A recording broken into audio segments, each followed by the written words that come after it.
This talk is a commentary on the Blue Cliff Record Case 43. When cold and heat come, how does one avoid them? But before that, a word about the instruction. Generally speaking, we get presented with the koan itself, the case, and we have an introductory paragraph before and a verse afterwards. The introductory paragraph is called the instruction, and that's by the compiler of the Blue Cliff Record. They're rich in imagery. They allude, they give metaphors in a way that's the complete opposite of the koans themselves. Let's read this one. A phrase that settles heaven and earth is obeyed by the 10,000 generations. The activity that snares the tiger and buffalo cannot be distinguished even by 1,000 patriarchs. At any moment there is not the thinnest trace of shadow, and the whole activity manifests itself appropriately to the situation as well. If you wish to make clear the tongs and hammer of strict training to the highest degree, you must go to the forge of a Zen master with abundant resources. But just say, have there ever been such family ways up to now? To test, I cite this case. Look. And this is an invitation. It's an exaltation that something special is going on in this case. And it would be easy to think that all of these cases are just the perfectly realised Zen master handing pearls of wisdom to the student, as if master and student and pearl of wisdom were actually separate things. In reality, none of these are separate. In reality, the Dharma doesn't exist outside its embodiment in this moment. That's why these koans were taken as being important and paradoxical. Here's a question where the master says something, real, actual, true speech, and that will have an effect on the student. Sometimes it's bafflement, sometimes it's enlightenment, often we're just simply not told. But the point is, it has to be enacted. Now, sitting, listening to a talk, it's actually much the same thing. If we're sat in the room together, that's one thing. If I'm sat talking to a camera, to you, whoever you are, that's a different thing, but not entirely a different thing. I'm still hoping to say some words. I'm hoping to say some words about the words that were said maybe 1,000 years ago, maybe more. And will I manage to say a true word? Will I manage to say real speech? Who knows? It's a dance. Maybe I'll fall flat on my face. Maybe you'll hear. Maybe you'll dance with me. Maybe not. I don't know.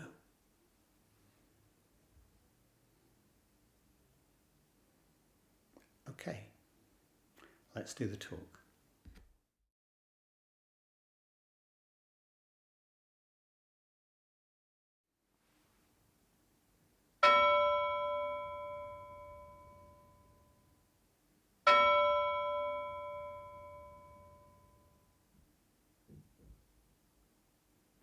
The Blue Cliff Record, Case 43. A monk asked Dongshan, when cold and heat come, how does one avoid them? Dongshan said, why not go to where there is no cold or heat? The monk said, how is it when there is no cold or heat?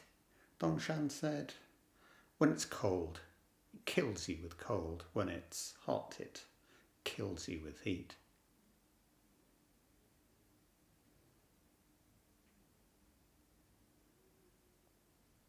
The verse. When his hands hang at his sides, it is like a 10,000-foot cliff. What need is there to arrange hen and show in order? The ancient crystal palace shines in the bright moon. The quick and clever dog of Han climbs the staircase in vain. We'll come back to the verse. The case. What's the shape of this, and what are the important words here? What's going on? A monk comes and asks a question, and it's interestingly put because it's meant both literally and as a metaphor, as an image. When cold and heat come, how does one avoid them? And if we think of the traditional Zen monastery, when it's hot in ancient China or Japan, it's very hot. And one is sitting or walking. When it's cold, it's bitter. And one is still sitting or walking with correct posture, with correct dress.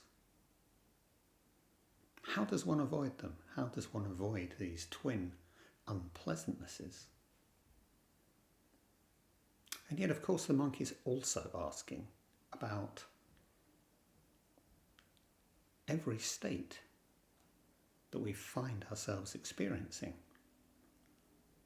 every problem, every kind of suffering that we can name, and we'll come back to that. So, when cold and heat come, how does one avoid them?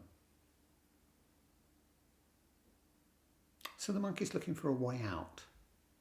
He's looking for something outside of this world of heat and cold, outside of this world of suffering.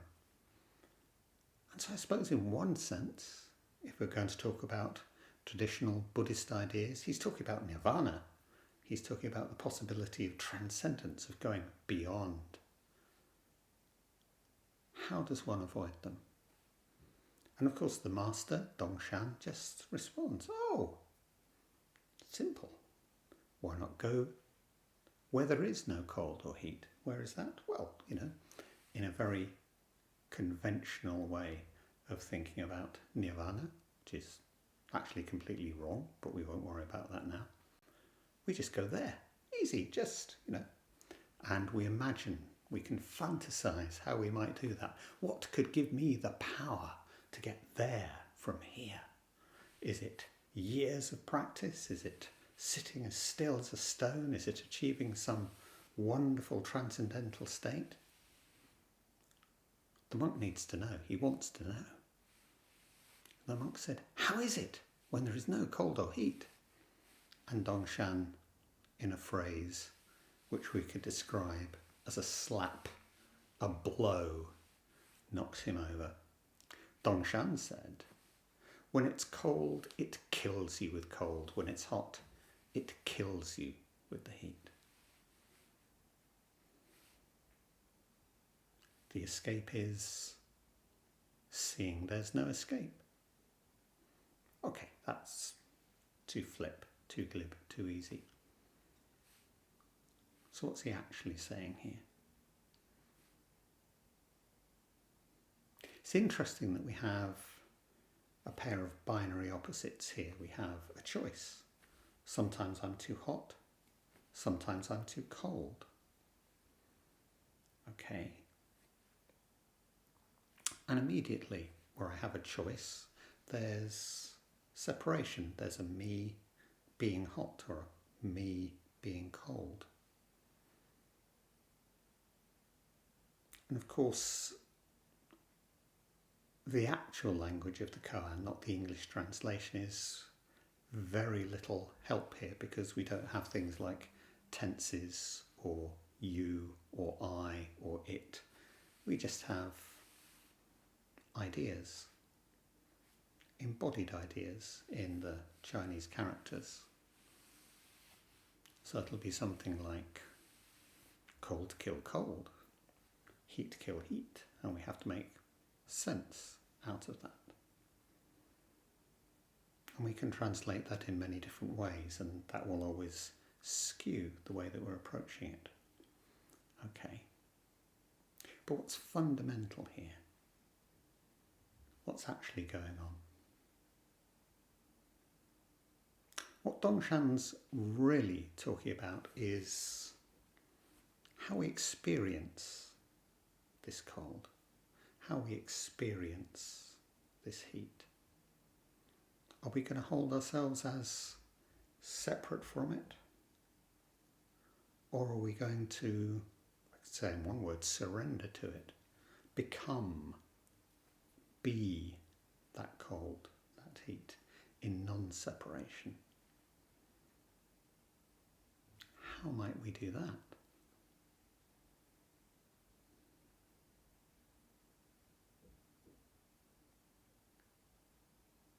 Well, ordinary mind, Joko Beck, asks us to work with our experience of resistance, our experience of trying to separate ourselves out from an experience, from a situation. There's the situation and there's me, and I'm resisting the situation. I'm pushing away. I'm turning away. This is physical. It's emotional. It's mental.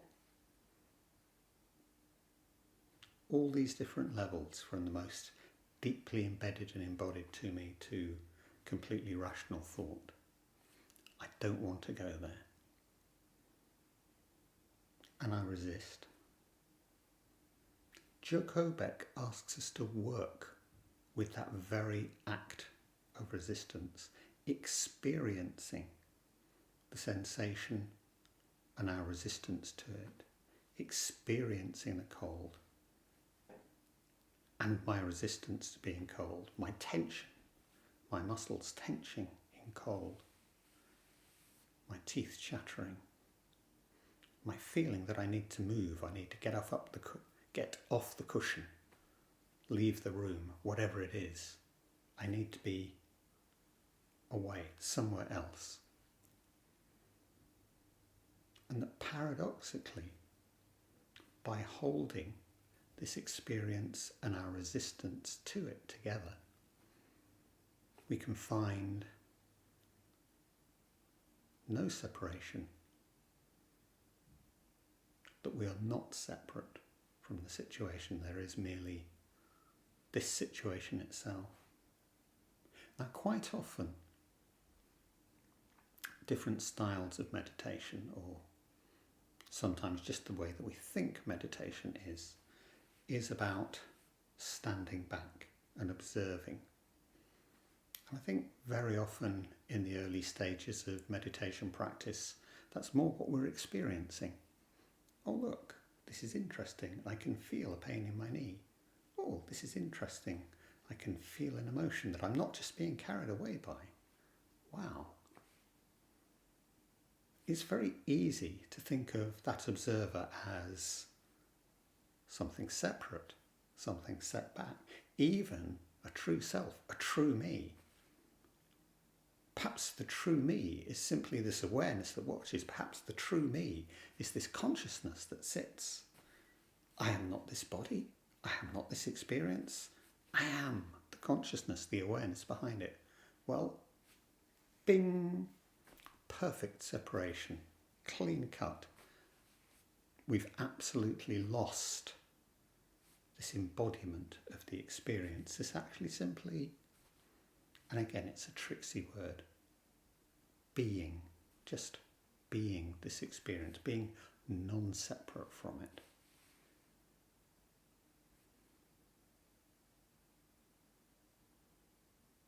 So we experience, and we experience our turning away from it.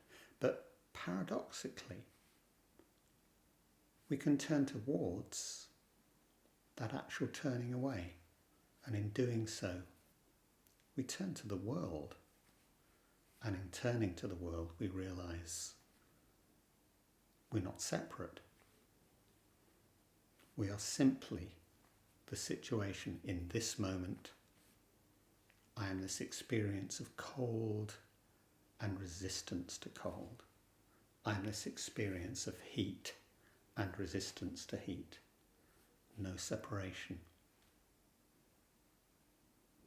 Maybe it's worth mentioning acceptance and resignation here, because Barry Magid's done some really very insightful work in understanding how these concepts apply to our practice. We might think that our job is just to accept, in the sense of it is what it is, nothing I can do about it, just put up with it. Now that's not acceptance, that's resignation. That's, okay, nothing I can do here. It's a limitation. I'm holding myself separate from the experience, and I'm resigned to the experience. I'm resigned to the situation. I'm resigned to this separation. Acceptance is wholly different. It's not an end point, it's a starting point. I am this situation. I am not separate from it. I am not separate from the cold. I am not separate from my resistance to the cold. What happens now? What is to be done? What is a response to make? What is appropriate in this circumstance? And that requires us to hold this experience and our resistance to it together. See, because normally we have this experience of the situation, we turn away from the situation, we experience that as our resistance, and then we turn away from our resistance because I don't want to feel uncomfortable. It's bad enough feeling cold than not liking. All that invokes, absolutely. The feeling of vulnerability, of lack of control.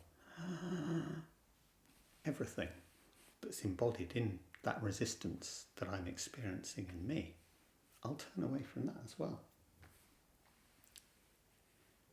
If I can turn into the experience, turn into my resistance to the experience, and bear that, and be that, and contain all of that, then I am killed with cold, I am killed with heat. In this moment, I am this. I'm not looking for an alternative. I'm not looking for a way out. I'm not looking for a beyond.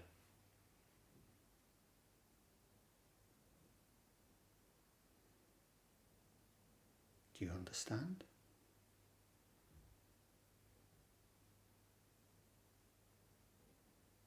How is this dance together in this moment? What are you experiencing? Resistance, pain, an emotion, a thought?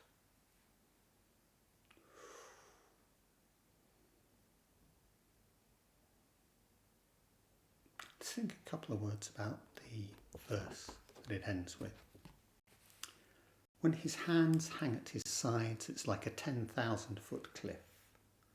What need is there to arrange hen and show in order? The ancient crystal palace shines in the bright moon. The quick and clever dog of Han climbs the staircase in vain.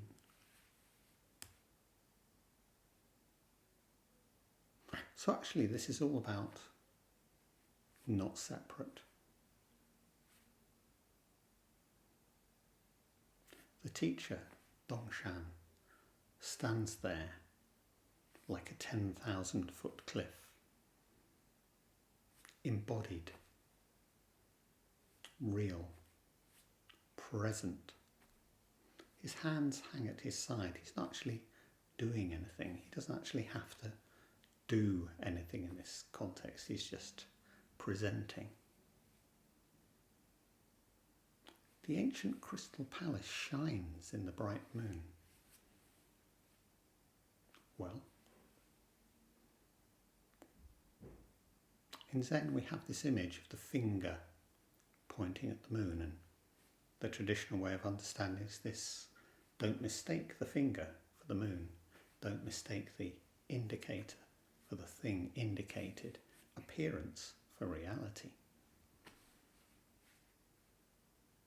But actually what we need to do is understand the non-separation of finger and moon. The crystal palace shines in the bright moon. Well, in that sense, the crystal palace is this, just this. And the bright moon, what is the crystal palace experiencing the moonlight? Or is the moon actually reflecting the light back of the crystal palace? Is it both? Or are they simply not separate? The last line, the quick and clever dog of Han climbs the staircase in vain. There's an ancient Chinese tale about a dog and a rabbit, and they're both smart. They're so smart, the dog chases the rabbit, it chases it here, it chases it there, but the rabbit can always evade the dog. The dog climbs the stairs after the rabbit in vain. Well, the rabbit is actually also, not explicitly here, but the rabbit is the rabbit of the moon, the rabbit that lives in the moon. So presumably he's climbing the staircase towards the moon. But at the end of the story, both animals drop dead of exhaustion, and the peasant farmer comes along and picks them up, takes them off for the pot. We can run ourselves ragged overthinking this. We can run ourselves ragged with our alternatives. Our possibilities are this or that, our palace or moon, our dog or rabbit, our hot, our cold. Not separate. So if we hold to our experience, and we hold to our turning away, and we hold and turn towards that turning away, absolutely embodied in our experience,